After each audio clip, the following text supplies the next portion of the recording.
Como programar o envio de um e-mail no Gmail. Olá, bem-vindos a mais um vídeo da Rato ADCC. Neste vídeo vamos aprender como programar o envio de um e-mail no Gmail. Já com a sessão iniciada no Gmail, clicamos no botão Escrever.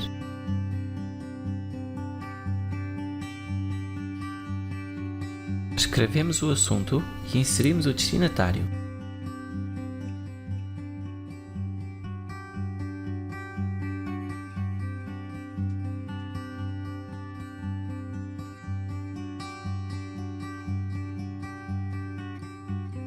Clicamos no botão Enviar para mais opções de envio.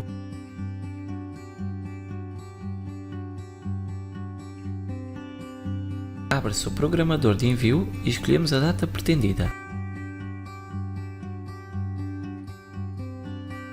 Como podemos ver, o e-mail foi programado para ser enviado na data pretendida.